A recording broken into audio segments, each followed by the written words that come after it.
Hello friends, आज आप मेरे साथ सुनेंगे बेंजामिन ग्राहम द्वारा लिखी गई book the intelligent investor. Share market की दुनिया में बहुत ही बेशकीमती बुक है। इसका हम इंट्रोडक्शन पार्ट कंप्लीट कर चुके हैं। आज आप मेरे साथ सुनेंगे चैप्टर 1 निवेश बनाम अटकलें।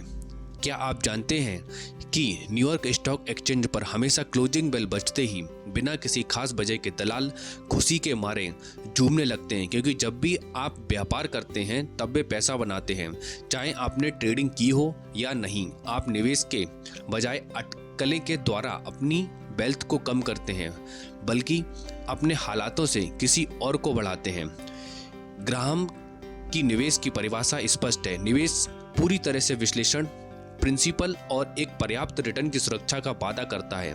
ध्यान दें कि ग्राहम के अनुसार निवेश में तीनों तत्व समान रूप से होते हैं। आपको अच्छी तरह से कंपनी का विश्लेषण करना चाहिए और इसमें अंतर्निहित आपके व्यवसाय की ध्वनि को भी महसूस करना चाहिए। इससे पहले कि आप अपने शेयर खरीदते हैं, आपको समझदारी पूर्वक अपनी गंभीर नुकसानों से रक्षा करना चाहिए। आपको पर्याप्त बल्कि नहीं असाधारण प्रदर्शन करना होगा। एक निवेशक अपने कारोबार के मूल्य के आधार पर शेयर मूल्य की गणना करता है। एक शेयर को इस आधार पर चुनना कि उसमें दूसरे लोग अधिक भुगतान कर रहे हैं एक तरह से जुआ है। एक सट्टेबाज के लिए स्टॉक कोट्स लगातार ऑक्सीजन धारा की तरह है, इसे काटते ही वह मर जाता है। एक निवेशक के लिए ग्राहम के कहे कोटेशन के मूल्य बहुत कम है। ग्राहम आग्रह करते हैं कि आप केवल तभी शेयर में निवेश करें जब आप आरामदायक स्थिति में हो। निवेश करने के बाद आपको रोजाना अपने शेयर की दैनिक कीमत जानने की आवश्यकता महसूस ना हो। यदि आप भाग्यशाली हैं तो कैसीनो, जुआ या घोड़ों पर सट्टेबाजी की तरह बाजार की अटकलें आपको रोमांचक या पुरस्कृत कर सकती हैं, लेकिन पैसा बनाने का यह सबसे बुरा काल्पनिक तरीका है। ऐसा इसलिए है क्योंकि वॉल स्ट्रीट, लास वेगास या घुड़दौड़ की तरह हमेशा इस तरह है कि इसमें विश्वास करने वाले सबसे पहले अपने आप से ही हारे होते हैं। दूसरी ओर निवेश कैसीनो का एक अनूठा प्रकार है जिसमें आप अंत में खोते नहीं हैं। तो यह नियम है कि जब तक आप अपने निवेश के साथ बाजार में रुकेंगे, है आपके पक्ष में गुणात्मक फर्क डालता रहेगा। जो लोग खुद के लिए पैसा बनाते हैं, निवेश करते हैं और हर बार वॉल स्ट्रीट के भड़कीले प्रचार के कारण खरीदते और बेचते रहते हैं, वो लोग अपने दलालों के लिए पैसा बनाते हैं। हाई स्पीड ग्राहम चेताते हैं कि भ्रामक अटकलों की वजह से निवेश हमेशा एक गलती होती है। 1990 के दशक में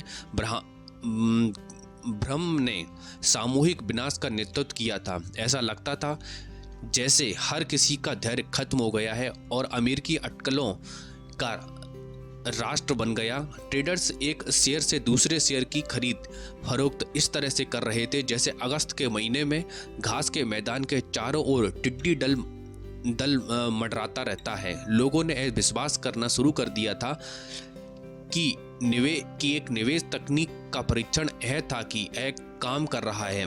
अगर उन्होंने किसी भी अवधि के दौरान बाजार से लाभ उठाया था, चाहे उनकी रणनीति कितनी खतरनाक हो, लोगों ने दावा किया कि वे सही थे। लेकिन बुद्धिमान निवेशक के पास अस्थायी रूप से सही होने में कोई दिलचस्पी नहीं है। अपने दीर्घकालिक वित्तीय लक्ष्यों तक पहुंचने के लिए आपकी तकनीक को स्थायी और भरोसेमंद होना ही चाहिए। 1990 के दशक के कारोबार की तकनीकें, जो डे ट्रेडिंग, डाइवर्सिफिकेशन को अनदेखा करना, डॉट म्यूचुअल फंडों में जाना, स्टॉक पिकिंग सिस्टम के बाद काम करती हैं, लेकिन उन्हें लंबे समय तक प्रचलित होने का कोई मौका नहीं मिला क्योंकि वे ग्राहम के निवेश के सभी 3 मानदंडों को पूरा करने में नाकाम रहे। यह देखने के लिए कि क्यों अस्थायी रूप से पर्याप्त उच्च रिटर्न कुछ साबित नहीं करते हैं, कल्पना करें कि 2 स्थान आपस में एक दूसरे से 130 किलोमीटर की दूरी पर है। अगर मैं 65 किलोमीटर प्रति घंटे की गति से चलता हूं तो मैं उस दूरी को 2 घंटे में पूरा कर सकता हूं, लेकिन अगर मैं 130 किलोमीटर प्रति घंटे की रफ्तार से ड्राइव करता हूं तो मैं वहां 1 घंटे में पहुंच जाता हूं। लेकिन अगर मैं इस कोशिश में जीवित रहता हूं तो मैं सही हूं। क्योंकि आपको यह कोशिश करने का लुत्फ उठाना चाहिए, क्योंकि आप मुझे यह कहते हुए सुनते हैं कि यह काम करता है। बाजार को जीतने के लिए बहुत सी चमकदार चीज़ें एक जैसी होती हैं। जब तक आप इसे होल्ड कर सकते हैं तब तक आपकी किस्मत काम करती है। 1973 में जब ग्राहम ने आखिरी बार इंटेलिजेंट इन्वेस्टर को संशोधित किया तो न्यूयॉर्क स्टॉक एक्सचेंज की वार्षिक कारोबार दर 20% थी, जिसका अर्थ है कि ठेठ शेयर बाजार ने इसे बेचने से पहले 5 साल तक स्टॉक को होल्ड कर रखा था। 2002 तक कारोबार दर में 105% की गिरावट दर्ज की गई, जिसकी कीमत 11.4 महीने की होल्डिंग अवधि थी। 1973 में औसत म्यूचुअल फंड लगभग 3 वर्षों तक स्टॉक पर आयोजित हुआ। 2002 तक ऐसा लगता है कि म्यूचुअल फंड प्रबंधक अपने शेयरों का अध्ययन कर रहे थे ताकि वे सीख सकें कि उन्हें सबसे पहले नहीं खरीदा जाना चाहिए था, फिर उन्हें तुरंत डंप कर दिया और सभी पर काम करना शुरू कर दिया। यहाँ तक कि सबसे सम्मानित मनी प्रबंधन फर्मों को भी परेशानी हुई। 1995 की शुरुआत में फिडेलिटी मैगलन, जो तब दुनिया का सबसे बड़ा म्यूचुअल फंड था, जिसके प्रबंधक जेफरी विनिक की प्रौद्योगिकी शेयरों में 42.5% संपत्तियां थीं। विनिक ने घोषणा की कि उनके ज़्यादातर शेयरधारकों ने उन लक्ष्यों के लिए फंड में निवेश किया है जो वर्षों दूर हैं। मुझे लगता है कि उनके उद्देश्य मेरे जैसा ही है और वे मानते हैं, जैसा कि मैं करता हूं, कि दीर्घकालिक दृष्टिकोण सबसे अच्छा है। लेकिन उन उच्च विचारधारा वाले शब्दों को लिखने के 6 महीने बाद विनिक ने लगभग सभी तकनीकी शेयरों को बेच दिया और उन 8 उन्मादी सप्ताहों में लगभग $19 बिलियन के मूल शेयर बेचे। लंबी अवधि के लिए बहुत कुछ। और 1999 तक फिडेलिटी के डिस्काउंट ब्रोकरेज डिवीजन अपने ग्राहकों को किसी भी समय पाम हैंडहेल्ड कंप्यूटर का उपयोग करके कहीं भी व्यापार करने के लिए मौका दे रहा था, जो पूरी तरह से फर्म के नए नारे के साथ पूरी तरह से संबंध था। हर क्षण मायने रखता है। वित्तीय वीडियो गेम। वॉल स्ट्रीट ने पैसा कमाने के लिए तत्काल तरीके से ऑनलाइन ट्रेडिंग सिस्टम बनाया। मॉर्गन स्टैनली की फर्म की ऑनलाइन शाखा डिस्कवर ब्रोकरेज ने एक टीवी ऐड चलाया जिसमें एक स्क्रूफी टॉप ट्रक ड्राइवर एक समृद्ध दिखने वाले कार्यकारी को चुनता है। उसके डैशबोर्ड पर चिपकाए गए एक उष्णकटिबंधीय समुद्र तट की तस्वीरों को देखते हुए कार्यकारी पूछता है, अवकाश? चालक ने जवाब दिया, यह मेरा घर है।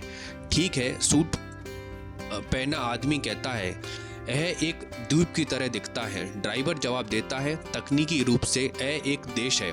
प्रचार आगे बढ़ गया। ऑनलाइन व्यापार कहता है कि किसी के पास ना तो काम ना ही किसी विचार की आवश्यकता है।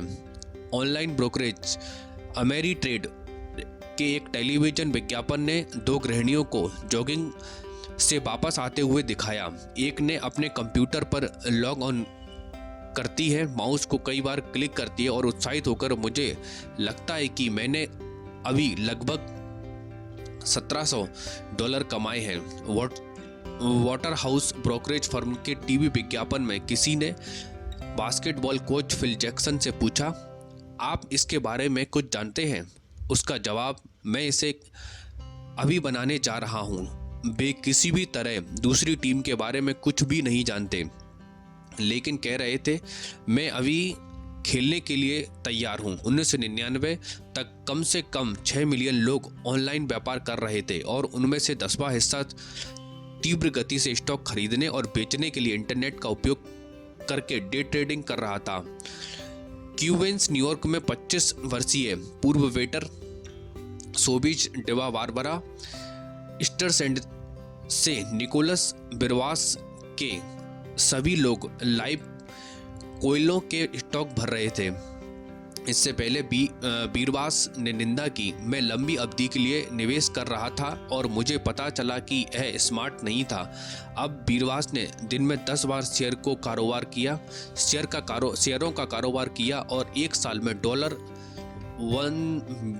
1 लाख कमाने की उम्मीद की। मैं अपने लाभ या हानि कॉलम में लाल देखने के लिए खड़ा नहीं हो सकता। सिंडर सैंड ने फॉर्च्यून के साथ एक साक्षात्कार में कहा, मैं वेल हूँ, इसलिए मैं लाल पर प्रतिक्रिया करता हूँ। अगर मैं लाल देखता हूँ तो मैं अपने स्टॉक बेचता हूँ। नाई की दुकानों, रसोई, कैफे, टैक्सी कैब्स और टर्क स्टॉप वित्तीय वेबसाइटों और वित्तीय टीवी शेयरों के बारे में निरंतर डेटा डालने से शेयर बाजार को नॉन स्टॉप राष्ट्रीय वीडियो गेम में बदल दिया गया। जनता पहले से कहीं ज़्यादा बाजारों के बारे में अधिक जानकार महसूस कर रहे थे। दुर्भाग्यवश जब लोग डेटा में डूब रहे थे तब ज्ञान नहीं था।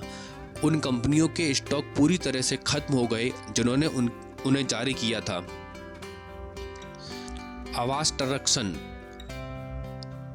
बस एक टीवी या कंप्यूटर स्क्रीन पर चलने वाले ब्लिप मात्र रह गए थे। अगर ब्लिप ऊपर बढ़ रहे थे तो कुछ भी नहीं हो रहा था। 20 दिसंबर 1999 को जूनो ऑनलाइन सर्विसेज ने एक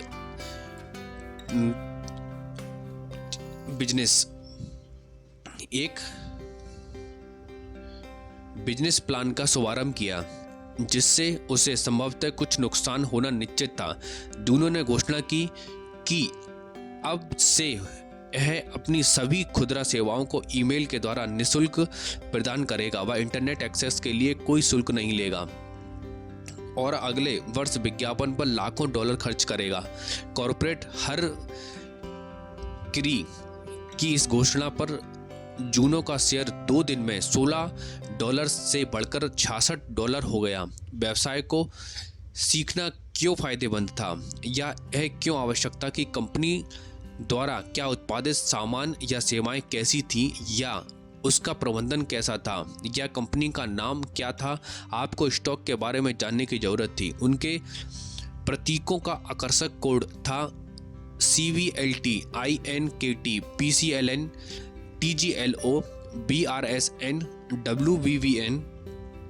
इस तरह आप उन्हें तेजी से खरीद सकते हैं बिना 2 सेकंड की देरी किए। 1998 के उत्तरार्ध में एक छोटी दुर्लभ व्यापार रखरखाव वाली कंपनी टेम्को सर्विसेज का स्टॉक रिकॉर्ड हाई वॉल्यूम पर कुछ मिनटों में लगभग 3 गुना हो गया, क्योंकि वित्तीय डिसलेक्सिया के एक विचित्र रूप में हजारों व्यापारियों ने टिकर मास्टर के लिए अपने टिकर प्रतीक TMCO को भूलने के बाद टेम्को खरीदा। इस इंटरनेट स्टॉक ने पहली बार सार्वजनिक रूप से व्यापार शुरू किया। ऑस्कर वाइल्ड ने मजाक किया कि एक सनकी सब कीमत जानता है और कुछ भी नहीं। इस परिभाषा के तहत शेयर बाजार हमेशा क्रोधित होता है, लेकिन 1990 के उत्तरार्ध में इसने ऑस्कर को चौंका दिया था। एक शेयर की कीमत पर बेक्ड राय कंपनी शेयर को दोगुना कर सकती है, भले ही इसका मूल्य पूरी तरह से अप्रत्याशित हो गया हो। 1998 के अंत में CIBC ओपेनहाइमर के एक विश्लेषक हेनरी ब्लोडेट ने चेतावनी दी कि सभी इंटरनेट शेयरों के साथ एक मूल्यांकन की तुलना में स्पष्ट रूप से विज्ञान से अधिक कला है। फिर भविष्य में विकास की संभावना का हवाला देते हुए उन्होंने अपना मूल्य लक्ष्य Amazon.com पर $150 से $400 तक बताया। उस दिन Amazon.com ने 19% की बढ़ोतरी की और ब्लड जेट के विरोध के बावजूद उनका मूल्य लक्ष्य 1 साल का पूर्वानुमान था, जो सिर्फ 3 हफ्तों में जो $400 से आगे बढ़ गया था। 1 साल बाद पेन बेवर के विश्लेषक वॉल्टर पायसीक ने भविष्यवाणी की कि क्वालकॉम स्टॉक अगले 12 महीनों में $1000 प्रति शेयर पर पहुंच जाएगा। उस साल स्टॉक में पहले से ही 1842% की बढ़ोतरी हुई और उस दिन 31% की बढ़ोतरी हुई, जो कि $659 प्रति शेयर पर पहुंच गया। फॉर्मूले ने से नाकामयाबी तक, लेकिन व्यापार जैसे कि इतनी तेजी पर है, यह अटकलों का एकमात्र रूप नहीं है। पिछले 1 दशक में एक के बाद एक सट्टा सूत्र को बढ़ावा दिया गया, लोकप्रिय किया गया और फिर एक एक तरफ फेंक दिया गया। उन सभी ने यह जल्दी है, यह आसान है बिना दर्द वाले लक्षण विकसित किए, और उन सभी ने निवेश और अनुमान लगाने के बीच ग्राहम के नियमों में से एक का उल्लंघन किया। यहाँ कुछ ट्रेंडी सूत्र हैं जो औंधे मुंह गिर गए थे। नकदी कैलेंडर। जनवरी प्रारंभ। साल के अंत में बड़े लाभ पैदा करने के लिए छोटे शेयरों की प्रवृत्ति 1980 के दशक में प्रकाशित विद्वानों के लेखों और लोकप्रिय पुस्तकों में व्यापक रूप से प्रचारित थी। इन अध्ययनों से पता चला है कि यदि आपने दिसंबर के दूसरे छमाही में छोटे शेयरों में स्टॉक किया और उन्हें जनवरी तक रखा तो आप 5 से 10% तक रिटर्न पाएंगे। इसने कई विश्लेषणों को चकित कर दिया। आखिरकार अगर यह आसान था, निश्चित रूप से हर कोई इसके बारे में सुनता था। बहुत से लोग ऐसा करेंगे और उनसे अवसर दूर हो जाएंगे। जनवरी झटके का क्या हुआ? सबसे पहले कई निवेशक अपने कर बिलों को कम कर सकते हैं, जो नुकसान में लॉक करने के लिए साल के अंत में अपने कर्मिष्ठ शेयर बेचते हैं। दूसरा, अधिक सतर्क हो जाते हैं क्योंकि वर्ष नजदीक आ जाता है जो उनके प्रदर्शन को सुरक्षित रखने की मांग करता है। इससे उन्हें गिरने वाले स्टॉक खरीदने के लिए अनिच्छुक बनाता है, और यदि एक अंडर परफॉर्मिंग स्टॉक भी छोटा और अस्पष्ट है तो एक मनी मैनेजर होल्डिंग्स की सालाना सूची में इसे दिखाने के लिए भी उत्सुक होगा। ये सभी कारक छोटे स्टॉक को क्षणिक सौदेबाजी में बदल देते हैं। जब कर संचालित बिक्री जनवरी में समाप्त हो जाती है तो वे आमतौर पर मजबूत और तेजी से लाभ पैदा करते हुए वापस बेच देते हैं। जनवरी का प्रारंभ ज़्यादा नहीं चला है और कमज़ोर हो गया है।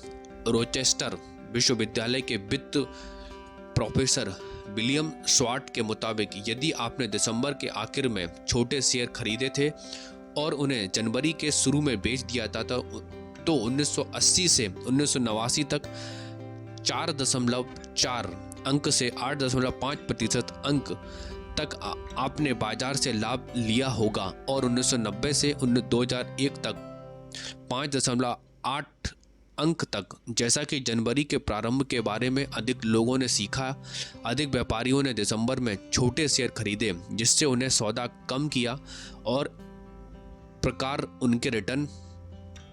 इस प्रकार उनके रिटर्न कम हो गए। इसके अलावा जनवरी प्रारंभ सबसे छोटे शेयरों में सबसे बड़ा है, लेकिन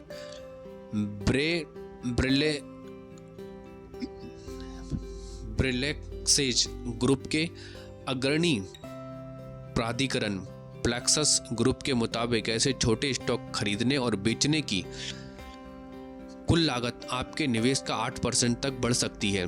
अफसोस की बात है कि आपके ब्रोकरों का भुगतान करने के समय जनवरी प्रारंभ पर आपके सभी लाभ बह जाएंगे। बस वही करें जो काम करता है। 1996 में जेम्स ओसोग नेस नामक एक अस्पष्ट मनी मैनेजर ने white works on wall street नामक पुस्तक प्रकाशित की। इसमें उन्होंने तर्क दिया कि निवेशक बाजार से काफ़ी बेहतर प्राप्त कर सकते हैं।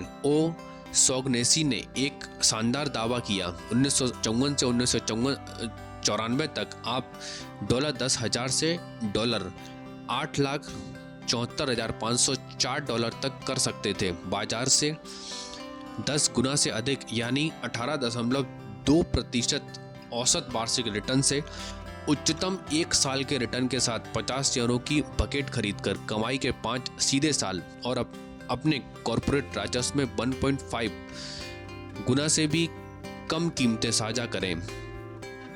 जैसे कि वह वॉल स्ट्रीट के एडिशन थे। ओ 1,78,778 और अपने निष्कर्षों के आधार पर 4 म्यूचुअल फंडों का एक समूह लॉन्च किया। 1999 के उत्तरार्ध तक उन फंडों ने जनता से $175 मिलियन से अधिक ले लिए थे और शेयर धारकों को उनके वार्षिक पत्र में ओशोगनेसी ने कहा, हमेशा की तरह मुझे आशा है कि हम साथ मिलकर अपने दीर्घकालिक लक्ष्यों तक पहुंच सकते हैं, लेकिन वॉल स्ट्रीट पर क्या काम करता है। ओशोगनेसी ने इसे प्रचारित करने के ठीक बाद काम करना बंद कर दिया। उनके 2 फंड इतने बुरी तरह से डूब गए कि वे 2000 के आरंभ में बंद हो गए और कुल शेयर बाजार जैसा कि इस S&P 500 इंडेक्स द्वारा मापा गया ने लगभग 4 वर्षों तक लगभग ओशोगनेसी फंड नॉन स्टॉप चल रहा था। जून 2000 में ओशोगनेसी अपने नए लंबे समय के लक्ष्यों के करीब चले गए। धन को एक नए प्रबंधक के रूप में बदलकर अपने ग्राहकों को समय परीक्षण निवेश रणनीतियों के साथ खुद को बचाने के लिए छोड़ दिया गया। द फिशेस 4 का पालन करें। 1990 के दशक के मध्य में मोटली फूल वेबसाइट और कई किताबों ने द फूलिश 4 नामक तकनीक से डेलामाइट को हाईलाइट किया। मोटली फूल के मुताबिक आपके बाजार औसत पिछले 25 वर्ष में आपके निवेश की सबसे अच्छा इस तकनीक में न्यूनतम जोखिम था। आपको बस इतना करना था, सबसे कम स्टॉक कीमतों और उच्चतम लाभांश उपज के साथ डाउ जोन्स औद्योगिक औसत में 5 शेयर लें, सबसे कम कीमत वाले को छोड़ दें, शेयर में अपने पैसे का 40% दूसरी सबसे कम कीमत के साथ रखो।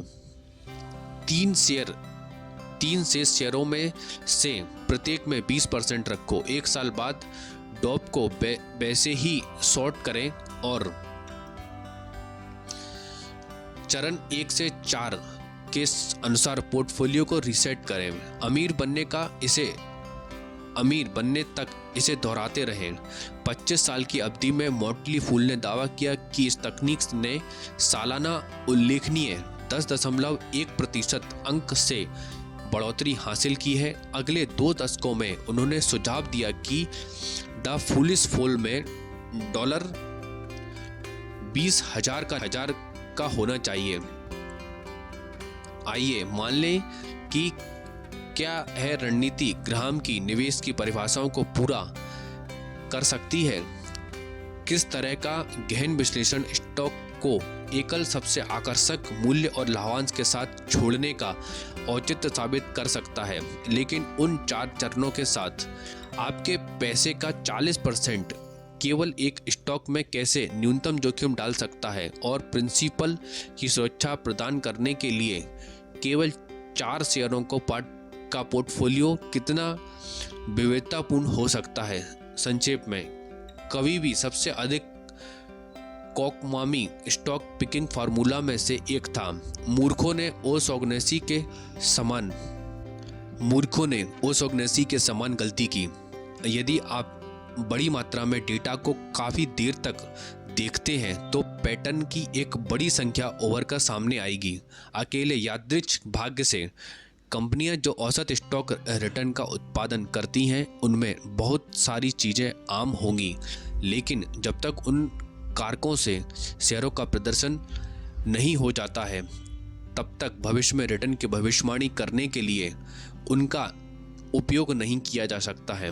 निश्चित रूप से बाजार को कुचलने की बजाय मूर्खों ने हजारों लोगों को कुचला जो विश्वास में बेवकूफ़ थे कि यह निवेश का एक रूप है। अकेले 2000 में 4 मूर्ख share caterpillar, Eastman, Kodak, ESBC और जनरल मोटर्स 14% की गिरावट आई, जबकि डॉव में केवल 4.7% की कमी आई। जैसा कि इन उदाहरणों से पता चलता है, केवल एक चीज़ है जो वॉल स्ट्रीट पर शेयर बाजार को कभी भी डराती नहीं करती है। बाजार को कभी नहीं डराती है। डोपी विचार। इन तथाकथित निवेश दृष्टिकोणों में से प्रत्येक ग्राहम के कानून का शिकार हो गया। उच्च स्टॉक प्रदर्शन अर्जित करने के लिए सभी यांत्रिक सूत्र एक प्रकार की आत्म विनाशकारी प्रक्रिया जैसे कम रिटर्न के कानून के समान है। रिटर्न कम होने के दो कारण हैं। अगर सूत्र केवल यादृच्छिक सांख्यिकीय फ्लूक्स पर आधारित था, केवल समय से पता चलता है कि पहली जगह में कोई समझ नहीं आया। दूसरी तरफ अगर सूत्र वास्तव में अतीत में काम करता था, जनवरी प्रारंभ की तरह, तो इसे प्रचारित करके बाजार पंडित हमेशा खराब हो जाते हैं और आम तौर पर भविष्य में ऐसा करने की क्षमता को खत्म कर देते हैं। यह ग्राहम की चेतावनी को मजबूत करता है कि आपको अटकलों का इलाज करना चाहिए, क्योंकि अनुभवी जुआरी कैसीनो में अपनी यात्राओं का इलाज करते हैं। आपको कभी यह खोजने में खुद को भ्रमित नहीं करना चाहिए कि आप अनुमान से निवेश कर रहे हैं। जब आप इसे गंभीरता से लेना शुरू करते हैं तो अटकलें मौतिक रूप से खतरनाक हो जाती हैं।